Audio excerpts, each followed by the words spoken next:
Hello నమస్తే welcome to ఈహా TV. తెలంగాణలో గత కొన్ని రోజులుగా రాజకీయంగా లేకపోతే రుణమాఫీ సందర్భంగా ఇలాంటి కొన్ని ఇష్యూస్ సమస్యలు అయితే బాగా లేవనెత్తుతున్నాయి. ముఖ్యంగా రుణమాఫీ సమస్య అయితే రాష్ట్రంలో రావణ కాష్టంలో మండుతుంది. రాజీనామాల పర్వం. రేవంత్ రెడ్డి రాజీనామా చేయాలని చెప్పేసి హరీష్ రావు రాజీనామా చేయాలని చెప్పేసి రేవంత్ రెడ్డి సవాళ్ళ మీద సవాళ్ళు విసురుకుంటున్నారు. అసలు తెలంగాణలో రుణమాఫీ జరిగిందా? అసలు జరిగితే ఎంతమందికి జరిగింది, ఎన్ని లక్షల మందికి రుణమాఫీ జరిగింది అనేది పొలిటికల్ అనలిస్టు, సీనియర్ జర్నలిస్టు మనతోని విజయ్ గారు ఉన్నారు. విజయ్ గారు, రుణమాఫీ అసలు పూర్తిగా అయిందని చెప్పేసి మీరు భావిస్తున్నారా? రుణమాఫీ రాష్ట్రంలో రుణమాఫీకి సంబంధించి కాంగ్రెస్ పార్టీ అధికారంలోకి రావడానికి ఇచ్చినటువంటి హామీలలో కీలకమైనటువంటి హామీ అది. మొత్తము 2 లక్షల రుణమాఫీ రైతాంగం చేస్తాము. ఆ సందర్భంలో పిసిసి అధ్యక్షుడిగా ఉన్నటువంటి వ్యక్తి, ఒకవేళ మీరు లేకపోతే ఇప్పుడైనా వెళ్ళి మళ్ళీ పరిగెత్తి రుణాలు తీసుకోండి అని చెప్పడం జరిగింది. డిసెంబర్ 9 నాడు చేస్తాము అనేది ఎమ్మటే ప్రమాణం చేసిన మొదటి సంతకం 9వ తేదీనే చేస్తాం, మీరు ఒకవేళ ఆలస్యం అవుతుంది మీరే పోయి తెచ్చుకోండి అని ప్రకటన చేశాడు. చేసిన తర్వాత ఎలక్షన్స్ అయినాయి, రిజల్ట్స్ వచ్చినాయి, సీఎంగా రేవంత్ రెడ్డి అయినటువంటి విషయం అందరికీ తెలుసు. ఆయన వెంటనే చేసిరా? చేయలేదు రుణమాఫీ. దానికి ఒక 7 నెలలు 8 నెలలు టైం తీసుకున్నారు. ఇన్నాళ్ళకి ఇప్పుడు చేస్తున్నాం. అది కూడా ఒకేసారి అన్నారు. చివరికి వచ్చేసరికి విడతల వారిగా అనడం జరిగింది. సరే, విడతల వారిగా చేస్తున్నారా, రైతు రుణమాఫీ మొత్తం చేస్తారు అనేది దాని అంచనాలు కొంతకాలం స్టడీ చేసిన తర్వాత స్టేట్ లెవెల్ బ్యాంకర్స్ మీటింగ్లో కానీ క్యాబినెట్లో కానీ చర్చించి క్యాబినెట్లో 31,000 మందికి రుణమాఫీ ఓవరాల్ అదేమో క్యాబినెట్లో అన్నటువంటిది. ముందు ఓవరాల్గా ఏంది 40,000 కోట్ల వరకు ఉంటుంది, 39,000 కోట్ల వరకు ఉంటుంది అని వీళ్ళు చెప్పినటువంటిది. కాంగ్రెస్ పార్టీ రైతులు కూడా ఎన్నో ఆశలు పెట్టుకున్నారు. వాళ్ళు ఒక మేనిఫెస్టోలో పెట్టి హామీ ఇవ్వడానికి కూడా ఏంటంటే, మేము ఒక స్టడీ చేసినాం రాష్ట్ర ఆర్థిక పరిస్థితిని, రాష్ట్రానికి ఉన్నటువంటి అప్పులు, ఇవన్నీ శ్రీధర్ బాబు నేతృత్వంలో ఏర్పడిన మేనిఫెస్టో కమిటీ అంతా కూడా స్టడీ చేసింది. మేమంతా ఇట్లా రుణమాఫీ చేయడానికి మాకు అన్ని అవకాశాలు ఉన్నాయి, మేము చేస్తాము, మమ్మల్ని గతంలో చెప్పి గతంలో నమ్మలేదు, ఈసారి నమ్మారు అని చెప్పి కూడా చేయడం జరిగింది.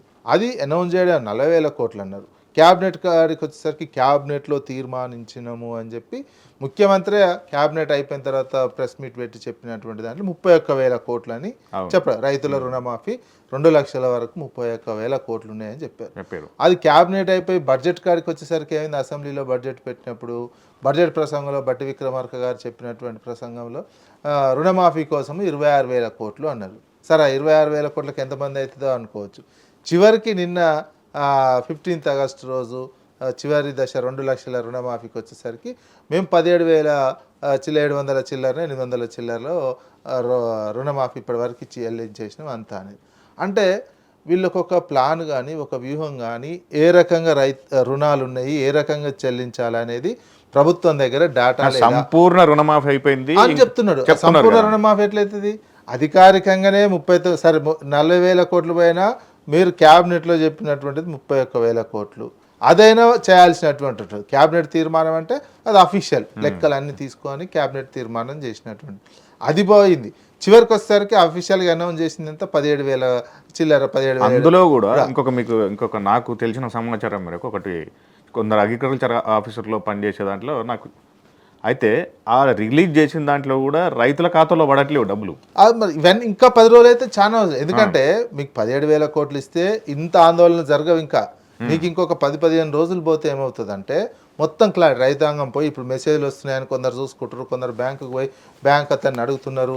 బ్యాంక్ అతను మీరు వడ్డీ కడితేనే మీకు వస్తాయి లేకపోతే రావని కొందరికి చెప్తున్నాడు, కొందరికి వేరే రకమైన కారణాలు చెప్తున్నారు. ఇవన్నీ ఏంటంటే ఇంకొక 15 రోజులలో ఎవరికి ఎంత రుణమాఫీ అయింది, అసలు అవుతుందా లేదా, మళ్ళీ రిటర్న్ పోయినాయా, బ్యాంక్ ఫ్రీజ్ చేసిందా, ఏంది అనేది అప్పుడు బయటపడే అవకాశం. నాకు ఒక రైతు ఫోన్ చేశాడు, మాకు ఫస్ట్ విడత రుణమాఫీలో నా పేరు వచ్చింది, 60,000 చేంజ్ ఉంది, నా పేరు వచ్చింది, కానీ ఇంతవరకు నాకు బ్యాంకులకు డబ్బులు రాలేదు నా పేరు పైన అని చెప్పి. మరి అది మోసం అన్నట్టే కదా, పక్కా మోసం కింద వస్తుంది. పేరు వచ్చి లిస్టులో వచ్చింది, లిస్టులో పేరు రావడము, అకౌంట్లో డబ్బులు లేకపోవడం, ఇక మళ్ళీ డబ్బులు లేక అది మోసమే. దానికి ఏం చేయాలి, మళ్ళీ అగ్రికల్చర్ ఆఫీసర్ని అడగాలను, ఆడ లోకల్ లీడర్ని పట్టుకొని ఇంకేదో చేయాలి. ఇదంతా మోసం అన్నట్టే కదా. ఏదో లిస్ట్ ఇప్పుడు ఊరు లిస్ట్ వచ్చిన తర్వాత ఏం చేస్తారు, జనరల్గా మీడియా కోసమో బయట వాళ్ళ కోసమో మీ ఊళ్ళు ఇంతమంది అయిపోయిందా ఎంతమంది అయిపోయిందా అని లిస్ట్ ఉంటుంది. తీరా బ్యాంకు పోతే ఆ లిస్ట్ ఉన్న ప్రకారం ఎవరికి డబ్బులు ఉండవు, అప్పుడు సమస్య మొదలైంది. అందుకే ఇప్పుడు ఏంది నిన్ననేగా వచ్చింది, ఇంకొక 10-15 రోజులలో అసలు ఇంకెంతమంది ఈ రకంగా నిరసన వ్యక్తం చేస్తారు, ఇది అంత బోగసా, ఇంత మోసం చేసడమా అనేది మాత్రం ప్రజలు అర్థం చేసుకునే అవకాశం అయితే కనిపిస్తుంది. ఇది పక్కా పూర్తి సంపూర్ణ రుణమాఫీ కాదు, అది పాక్షికమైనటువంటి. మరి హరీష్ రావు రాజీనామా చేయాలని చెప్పేసి ఆయన క్యాంప్ ఆఫీస్ పైన దాడులు జరుగుతున్నాయి.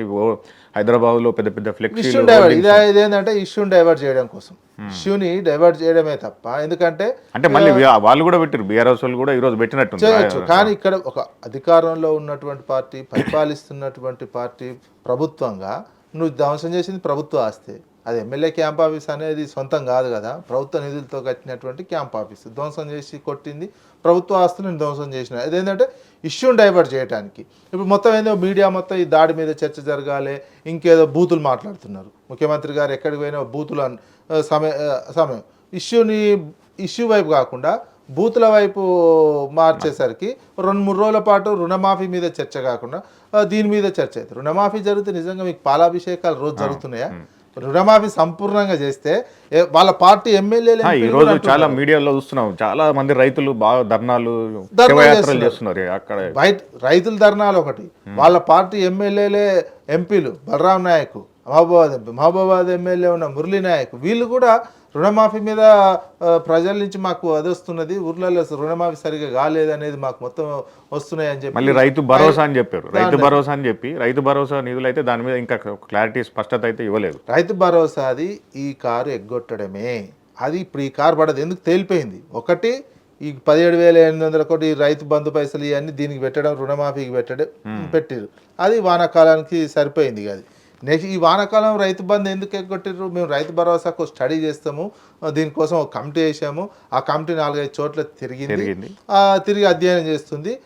తిరిగినప్పుడు అటువంటిప్పుడు అసెంబ్లీలో పెట్టవచ్చు, చర్చ పెట్టి చేయొచ్చు. దాన్ని పోస్ట్పోన్ చేశారు. ఎందుకు ఇవ్వద్దు అనే ఒక కాన్సెప్టే ప్రధానమైనట్టు, దాన్ని ఎగ్గొట్టడానికి చేస్తున్న కాన్సెప్ట్ లాగానే ఉంది తప్ప ఇవ్వాలి అని ఒక పాజిటివ్ దృక్పథం ఉన్నట్టయితే కనిపించటం లేదు.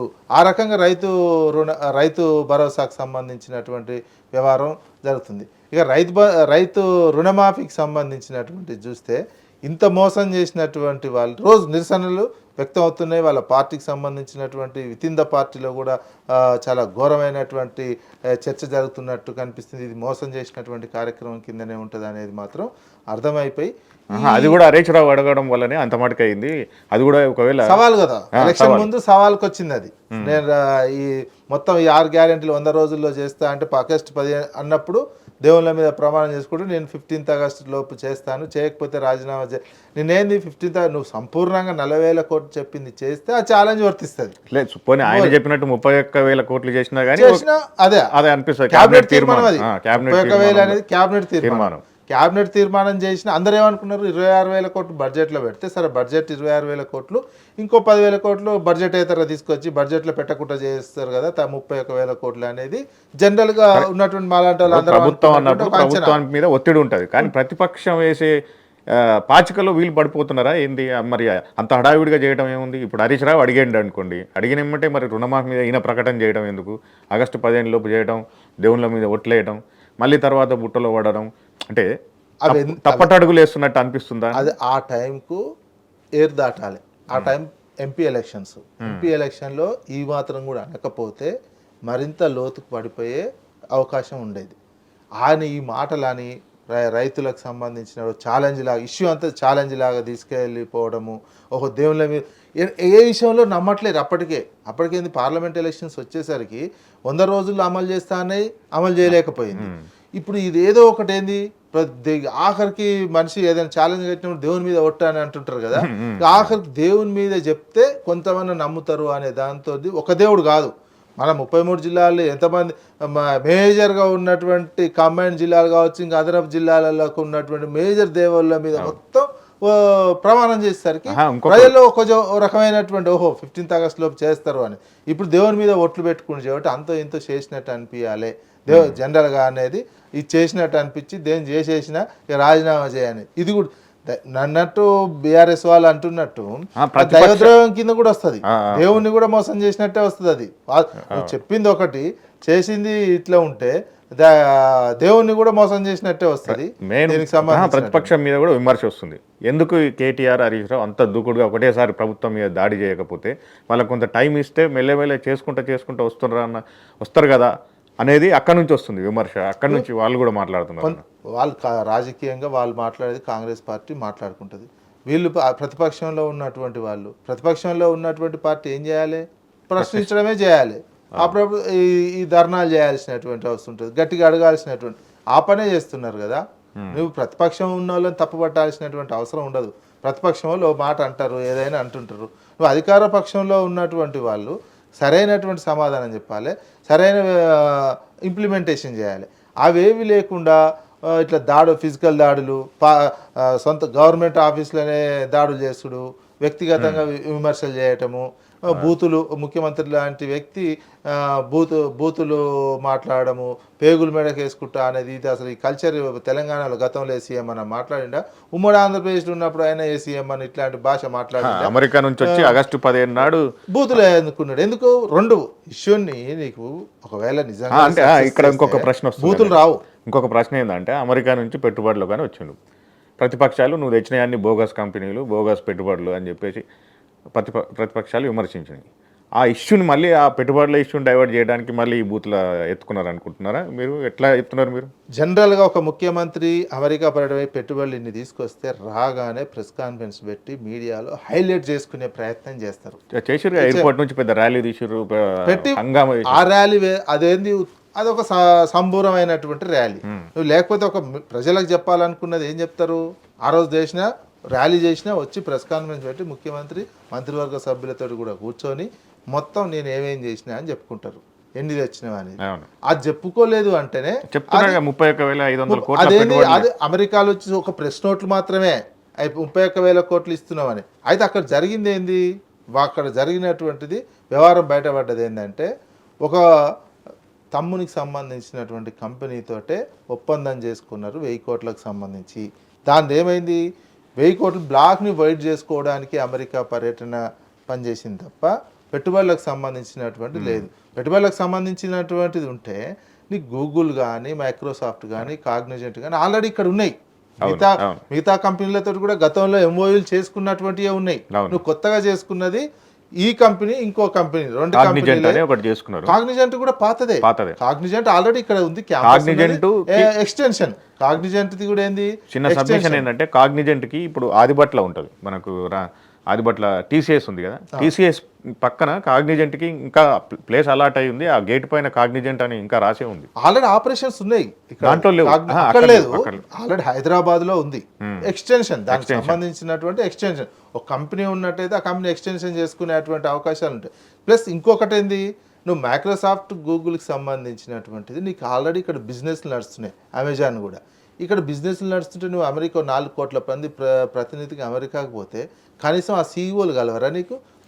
టూరిస్టులు పోయినట్టు దాని ముందు ఫోటో దిగి పెట్టుకునేటట్టు ఒక ముఖ్యమంత్రి ఉంటుందా? మనకి వీడియో ఎవరితో మాట్లాడినట్టు ఒక వీడియో ఉంటే కూడా మనం కూడా సాటిస్ఫై అయ్యేదేమో. అట్లాంటి ఏ లేవు. అట్లాంటి ఏ లేక నీకు గూగుల్ ఆఫీస్ ముందు ఫోటో దిగి ఫోటో పెట్టడం, అది 4 కోట్ల మంది. అది ఎవరికి అవమానం? తెలంగాణ సమాజానికి, తెలంగాణ ప్రజలకే అవమానం. నువ్వు 4 కోట్ల ప్రతినిధిగా పోయి అక్కడ ఉన్నప్పుడు ఇక్కడ కొత్త బిజినెస్ అంటే కాదు, ఇక్కడ ఆల్రెడీ బిజినెస్లు చేస్తున్నారు. ప్లస్ ఆ సీఈఓలు కూడా ఇండియన్సే. గూగుల్ సీఈఓ ఇండియనే, మైక్రోసాఫ్ట్ సీఈఓ ఇండియన్. ఇంకా మైక్రోసాఫ్ట్ సీఈఓ తెలుగు అతను. ఇవన్నీ ఏమవుతున్నాయి? ఈ రకమైనటువంటి పోయినటువంటిది ఏంది? నువ్వు 1000 కోట్లు 15 రోజుల క్రితం నువ్వు 2వ తారీఖు పోయినావంటే, ఇక్కడ జూలై 21వ తారీఖు కంపెనీ ఎస్టాబ్లిష్ చేసినటువంటి ఒక కంపెనీకి నుంచి 1000 కోట్లు పెట్టుబడులు ఇక్కడ తెలంగాణలో పెడుతున్నాం అనేది చూపించడం జరిగింది. అది సాధ్యమా? 15 రోజుల క్రితం పెట్టినటువంటి కంపెనీ 1000 కోట్ల ఇక్కడ పెట్టుబడులు పెడుతుందంటే నమ్మేది ఎట్లా? అక్కడే తేలిపోతుంది. ప్రధానంగా బ్లాక్ను వైట్ చేసుకోవడానికి, తమ్ముని కంపెనీ ద్వారా వేరే చేసుకోవడానికి ఇది మేజర్గా అక్కడ కనిపిస్తున్నట్టు. కంపెనీ అడ్రస్ కూడా హైదరాబాద్ లో ఉంది, ఇక్కడ చేసుకుంటే అయిపోతాయి. ఏమన్నా విదేశీ కంపెనీ కాదు, కంపెనీ అడ్రస్ ఇక్కడ ఉన్నది. ఇక్కడ ఉన్న ఆడ కంపెనీ ఉన్నట్టు కూడా కనిపించలేదు ఆ అడ్రస్ పోయినటువంటి సిచ్యువేషన్లో. దీంతో అర్థమవుతుంది అన్నం ఉడికిందా లేదా అని ఓ మెతుకు పట్టుకొని చూస్తుంది అన్నట్టు మిగతా కంపెనీలన్నీ పాత కంపెనీలే అవన్నీ ఉన్నటువంటి ఇదే ఎక్స్టెన్షన్స్ ఉన్నటువంటి ఇక్కడ ఎక్స్టెన్షన్ బిజినెస్లు చేసుకుంటున్నటువంటి పాత ఎంఓఏలు ఉన్నాయనేది బయటపడ్డటువంటి వాస్తవంగా అనిపిస్తుంది. అందుకనే ఇక్కడ కేవలం ఆ కంపెనీ కోసమే పోయినాడు వచ్చాడు. అందుకే లేకపోతే జనరల్గా ఏసీఎం అని ఈ స్థాయిలో పోయి వచ్చినట్లయితే మేము ఇన్ని చేసినాం ప్రెస్ కాన్ఫరెన్స్ పెట్టే గొప్పగా చెప్పుకునేటువంటి అవకాశం ఉండేది. అది మిస్ అయినటువంటిది. ఈ అంశాలన్నింటినీ డైవర్ట్ చేసే ఉద్దేశంతో బూతులు మాట్లాడడం తిట్టడం ఇవన్నీ చేస్తున్నటువంటి ఓవరాల్గా ఇప్పుడు 8 నెలలు అయింది కనిపిస్తుంది. 8 నెలలు అయిపోయింది, 9వ నెల నడుస్తుంది.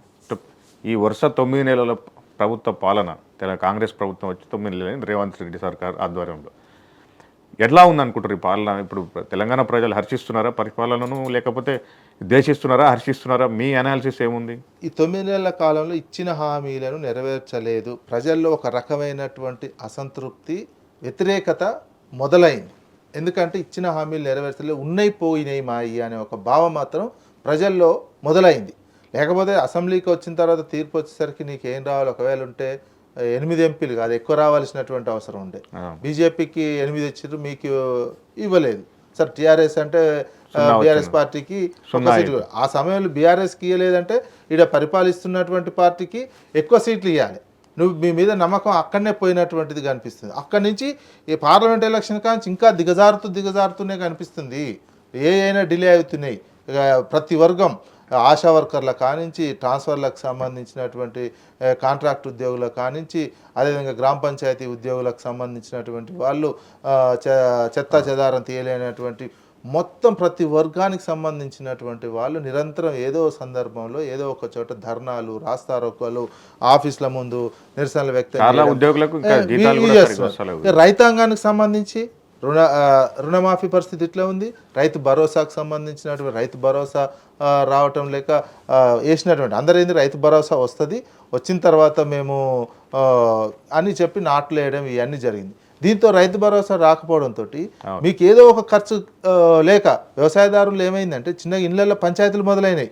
కొంతమందికి పంచాయతీలు మొదలై సూసైడ్స్ ఎందుకు పెరుగుతున్నాయి ఈ కారణం లోతుగా పరిశీలిస్తే తేలింది ఏంటంటే రైతు భరోసా మీద ఆశ పెట్టుకొని నాట్లు వేసినటువంటి వాళ్ళకు ఏదో ఎరువుల కోసమో కూలీల కోసమో డబ్బులు అందనటువంటి సిచ్యువేషన్, బ్యాంకులో పోతే రుణ అన్నటువంటి ఈ సిచ్యువేషన్లో కూలీ ఈ డబ్బులు లేకపోయేసరికి ఇళ్ళల్లో తగాదాలై సూసైడ్కి పోయినటువంటి సిచ్యువేషన్. మ్యాక్సిమం రైతాంగం అదే పరిస్థితి కనిపించింది ఈ కాలంలో. రైతాంగం ఆత్మహత్యలు కూడా అందుకే పెరిగినటువంటి సిచ్యువేషన్ కనిపిస్తుంది. ఈ రకంగా ఒక్కొక్క వర్గము ఉన్నటువంటి ప్రజానీకము అసంతృప్తి క్రమంగా పెరిగిపోతుంది, వ్యతిరేకత ప్రభుత్వం మీద పెరుగుతుంది. పూర్తి అసంతృప్తితో రైతాంగం మాత్రం ఒక రకమైనటువంటి అసంతృప్తి అసహనంతో నలిగిపోయినటువంటి సిచ్యువేషన్. రైతు బంధు అంతకుముందు రెగ్యులర్గా వచ్చేది, ఉన్నది పోగొట్టుకున్నాము, ఆ కసి బాగా క్రమంగా పెరుగుతున్నది రైతాంగంలో. ఈ ప్రభావం స్థానిక సంస్థల ఎన్నికల్లో ఏమైనా చూపిస్తుందా కాంగ్రెస్ పైన? స్థానిక సంస్థల ఎలక్షన్లు ముందు పెట్టాలి కదా. స్థానిక సంస్థల ఎలక్షన్ రిజర్వేషన్ లేదు, లింక్ ఉంది, లింకు చేస్తా అన్నారు. అది చేయకపోతే కోర్టుకు పోయి ఏదో సందర్భం అయిపోద్ది. లేకపోతే ఇప్పటికే జనవరిలో పెట్టాల్సిన సర్పంచ్ ఎలక్షన్స్ ఇంతవరకు పెట్టలేనటువంటిది ఇది కనిపిస్తుంది. రిజర్వేషన్స్ పోయినసారి చట్ట ప్రకారం ఏంది, ఒక్కసారి చేసినా 2 సార్లకు రిజర్వేషన్లు వర్తించే విధంగా ఉండే. ఇప్పుడు బీసీ రిజర్వేషన్ 42% ఇస్తామంటే వాళ్ళు బీసీకి సంబంధించినటువంటి వర్గాలను ఫైట్ చేస్తున్నాయి. వీళ్ళు కూడా మేము చేస్తాము దానికి సంబంధించి అని జనాభా లెక్కలు చేస్తాం. జనాభా లెక్కలకు సంబంధించినటువంటి సరైన గైడ్లైన్స్ కానీ సరైన పద్ధతి కానీ అయిపోతుంది. ఇంతవరకు అది మొదలు పెట్టకుండా ఏదో తూతు మంత్రంగా పాత లెక్కలు తీసుకొని చేస్తామంటే వాడు కోర్టుకు పోతాడు. దీనివల్ల ఏమైంది, 15th ఫైనాన్స్ కమిషన్ నుంచి పంచాయతీలకు రావాల్సిన డబ్బులు, కేంద్రం నుంచి రావాల్సినటువంటి డబ్బులు ఆ నిధులు రాలేనటువంటి సిచ్యువేషన్, కేంద్రం ఇచ్చాల్సినటువంటి ఇవ్వలేకపోతున్నాయి. ఆడ లేదు, స్థానిక సంస్థ ఎలక్షన్ లేవు కాబట్టి దీంతో పల్లెల్లో మొత్తం ఏంది పాలన పడకేసినటువంటి సిచ్యువేషన్, శుభ్రత లేనటువంటి అంశము, మోరీలు క్లీన్ చేయలేనటువంటి, అందుకే విష జ్వరాలు కూడా పెరిగినాయి. విష జ్వరాలు ఇవన్నీ కూడా పెరిగినటువంటి సిచ్యువేషన్, సీజనల్ వ్యాధులు ఎక్కువగా పెరిగినటువంటి కనిపిస్తున్నాయి. ఇవన్నీ కలిసి ఒక వ్యతిరేకత క్రమంగా పెరుగుతుంది. ఈ 9 నెలల కాలంలో ఈ వైఫల్యం అయితే కనిపిస్తుంది. ఈ వైఫల్యాన్ని ప్రజలు స్థానిక ఎన్నికలు ఎప్పుడు వస్తాయో తెలియదు, వస్తే ఇంపాక్ట్ కంపల్సరీగా పడే అవకాశం దీని మీద ఉంది. అందుకే స్థానిక ఎన్నికలు కాంగ్రెస్ చరిత్ర కూడా చూస్తే, కాంగ్రెస్ ట్రాక్ రికార్డు చూసినా స్థానిక సంస్థల ఎన్నికలను ఎప్పుడు కూడా టైంకు పెట్టినటువంటి సిచ్యువేషన్ అయితే లేదు.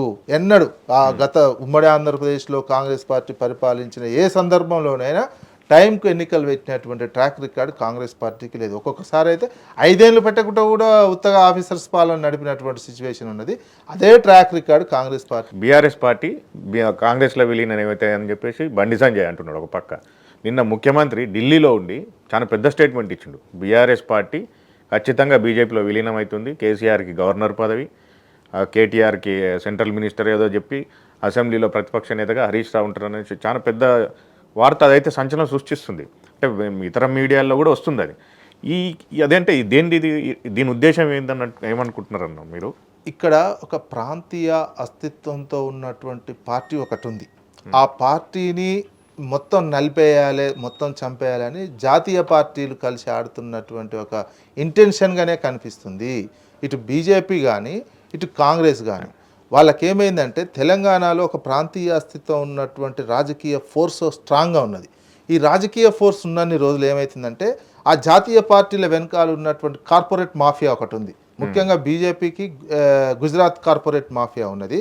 వీళ్ళకు కూడా ఢిల్లీ ఈ కాంగ్రెస్ పార్టీకి కూడా ఒక కార్పొరేట్ మాఫియా ఉన్నది.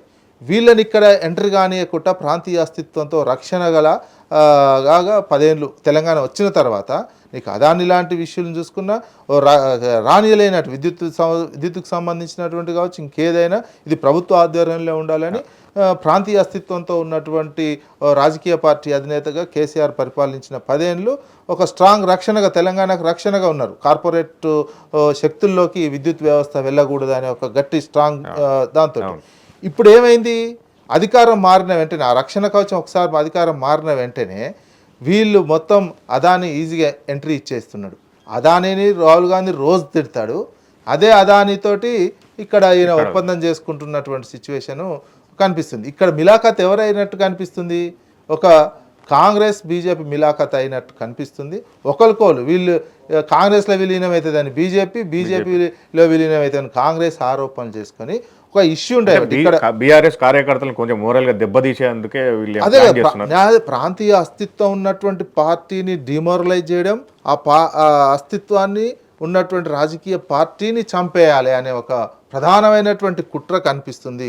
దీనికి ఆంధ్రాకు సంబంధించినటువంటి మీడియా, ఆంధ్ర ఉన్మాదంతో ఉన్నటువంటి కొన్ని మీడియాలు కూడా పూర్తిగా సపోర్ట్ చేస్తున్నటువంటి సిచ్యువేషన్. వీళ్ళకి కూడా ఏంది, ఆంధ్ర ఉన్మాదంతో ఉన్నటువంటి కొన్ని మీడియాకి ఏమైందంటే ఫస్ట్ ఇప్పుడే ఛాన్స్ 25 సంవత్సరాల నుంచి తెలంగాణకు సంబంధించినటువంటి అంశంలో ఓ ప్రాంతీయ రాజకీయ అస్తిత్వం ఉన్నటువంటి పార్టీ ఉండడంతో వాళ్ళు భయానికో ఇంకో దానికి మొత్తం మీద తెలంగాణ అస్తిత్వానికి రానటువంటి జోలికి రాలేదు. ఎప్పుడైతే తెలంగాణ అస్తిత్వాన్ని దెబ్బతీయడానికి ఆంధ్రాకు సంబంధించినటువంటి చంద్రబాబుతో కుట్రబన్ని 50 లక్షల రూపాయలతో ఒక వ్యక్తి దొరికిండో, ఆ వ్యక్తిని వీళ్ళు మోస్తూ వచ్చి ఇప్పుడు రాజకీయ ఆయనే అధికారంలో ఉండేసరికి ఆయనను ముందల పెట్టి ఈ రాజకీయ అస్థిరతని తెలంగాణని దెబ్బతీసే ఒక కుట్ర. చివరిగా ఒక క్లుప్తంగా బీఆర్ఎస్ పార్టీ భవిష్యత్ ఎలా ఉండబోతుంది అనుకుంటున్నారు ఒక పొలిటికల్ అనలిస్ట్గా మీరేం విశ్లేషించారు? బీఆర్ఎస్ పార్టీకి సంబంధించి యాజ్ ఏ ప్రాంతీయ అస్తిత్వం ఉన్నటువంటి పార్టీగా తెలంగాణలోనే ఉంటుంది. తెలంగాణలో రాజకీయాలే చేస్తుంది, వేరే పార్టీలో విలీనం అవుతుందని అయితే అనుకోవట్లేదు. ఎందుకంటే ఒక 10 సంవత్సరాలు అధికారం చేసిన తర్వాత వాళ్ళు పూర్తి ఎస్టాబ్లిష్ అయి ఉన్నటువంటి నేపథ్యంలో ఇంకొక పార్టీలో విలీనం చేయాల్సినటువంటి అవసరం ఆ పార్టీకి ఉండదు. ఆ పార్టీ తెలంగాణ ప్రాంతీయ అస్తిత్వంతో మరింత ముందుకు పోతుందని అయితే నేను అనుకుంటున్నాను. ఈ రాజకీయ ఆరోపణలు కాంగ్రెస్ పార్టీ బీజేపీ అని ఏంటంటే బీఆర్ఎస్ మీద వాళ్ళకి రాజకీయంగా ఉన్నటువంటి కోపంతో రాజకీయపరమైనటువంటి దాంతో చేస్తున్నటువంటి ఆరోపణలుగానే చూడాల్సినటువంటి అవసరం ఉంటుంది. ఆ ప్రాంతీయ అస్తిత్వం ఉన్నటువంటి పార్టీగా అది తెలంగాణలో ఎలక్షన్ ఫైట్ చేస్తుందని అనుకుంటున్నాను. థ్యాంక్ యూ అన్న. చాలా విషయాల్లో చాలా స్పష్టంగా మీరు కొంచెం క్లారిటీ ఇచ్చారు. థ్యాంక్ యూ వెరీ మచ్ అన్న.